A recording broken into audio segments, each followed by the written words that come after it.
week 4's question and answer video. So we're going to be looking at some factoring problems. And the first one I've got here is x squared minus 5x minus 24. And the main thing that I've noticed people struggling with is how to determine when numbers should be positive or negative. So we're going to fill in the x for this one. That last number, which is c, goes on top, and this is a negative 24. And the middle number, or b, which is negative 5, goes on the bottom. It's very important that if you have a minus sign in front of the number that you include that as a negative in your chart. And so I know that I'm trying to multiply to get negative 24 and either add or subtract to get negative 5. So I'm going to look at my factors of 24. I know that this is negative, but we'll come back to that later because anything that can multiply to get positive 24 can also multiply to get negative 24. So the first factor I think of is 1 and 24, but that's definitely not going to add or subtract to get 5, so that one's out. The next one is 2 and 12. Those are also way too far apart. If I add, I get 14. If I subtract, I get 10, so neither of those are 5. If I look at 3 and 8, 3 plus 8 is 11.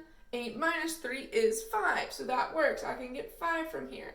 Now the tricky part is which one of these is negative. Because I said 8 minus 3 is 5, because I'm using subtraction, I know that one of them has to be negative. I also know this because when I multiply them, I'm supposed to get a negative 24. So if the number that you're multiplying is negative, you know that one of these numbers has to be negative.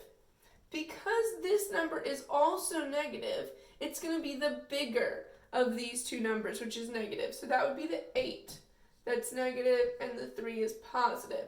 If this number had been positive, then I would want the smaller number to be negative because 3 minus 8, since 8 is bigger and it's the one with subtraction, 3 minus 8 is negative 5. If I did 8 minus 3, that would be positive 5. If you're not sure about this, you can check it in your calculator. 3 minus 8, and it does tell me negative 5. So just be careful with stuff like that. I have x plus 3, since the 3 is positive, and x minus 8, since the 8 is negative.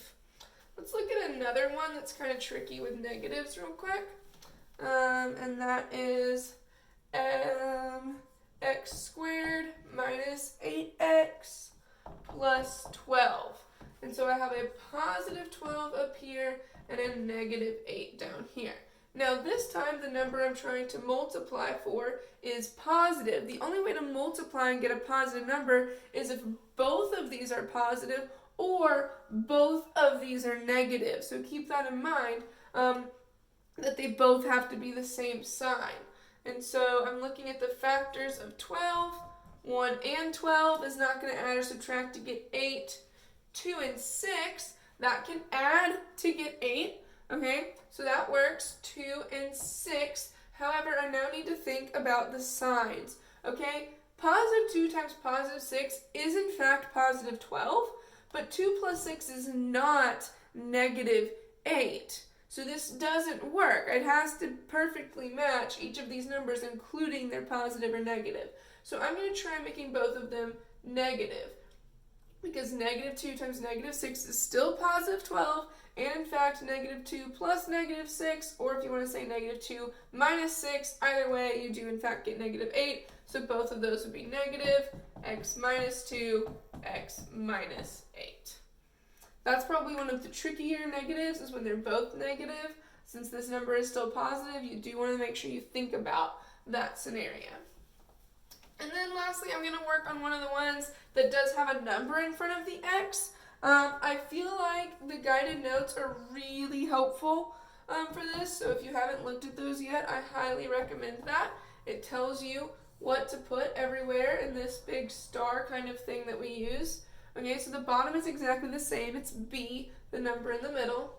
This top number changes though. Instead of just c, it's a times c. So here we're going to get 120, which is kind of a big number, but don't be worried. The process is exactly the same. And then in these spaces up here, I put the first number along with an x, or ax. Not x squared, just x, so 6x. And it won't always be x. If your problem has a's instead of x's, then put an a there. Alright, so now I'm doing the exact same process I have been. I'm looking for factors of 120 that add or subtract to get 7. Okay, I'm going to go ahead and think about this ahead of time. This is positive, so either both of these are positive or both of these are negative. But if they were both positive, I feel like, oh, I wrote it down wrong. Okay. Maybe something was wrong. Okay, it's a negative 20 here, so negative 120. This makes way more sense. Okay. So, since this one is negative, I know that one of these has to be negative, because the only way you can get a negative number from multiplying is to multiply a positive times a negative. So keep in mind, this is going to be a subtraction kind of thing. Alright, so obviously 1 and 120 aren't going to work, 2 and 60 aren't going to work. Let's start with maybe a bigger number. Let's try, like, if I divide 120 by 20. If I do that, I get 6, which means that 6 and 20 are factors of 120, but 20 minus 6 is 14, so that's not it. Let's try maybe like 15, and 120 divided by 15 is 8. So I've got 8 and 15.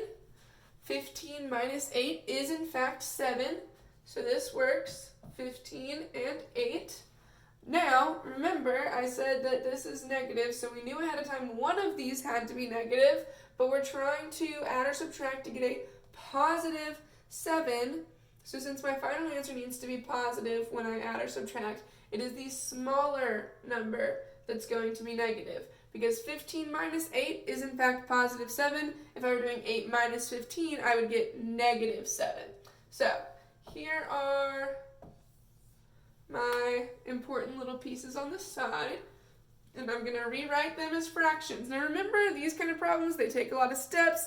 You're going to need some scratch paper. So 6x over negative 8. I'm trying to reduce this kind of like you would a fraction by finding something that divides into both of them. Now, when the top number is smaller than the bottom number, you can just stick it in your calculator and it'll reduce for you. The only problem is if that top number is bigger, it'll give you the mixed number, and that's not what we want. We just want to reduce it, and both of these reduce by 2. So 6 divided by 2 is 3. Make sure you keep the x there. Negative 8 divided by 2 is negative 4. So there's our first one, 3x minus 4. And when we put that in parentheses, the part with the x goes on top, and then comes the next part, minus 4. Make sure you keep the sign. And then we have 6x over 15. And both of those are divisible by 3. 6x divided by 3 is 2x. And 15x divided by 3 is 5. So those are both positive. The 2x comes first, and then the positive 5. I know that this one can be kind of tricky, so again, use those guided notes. Promise you can do it.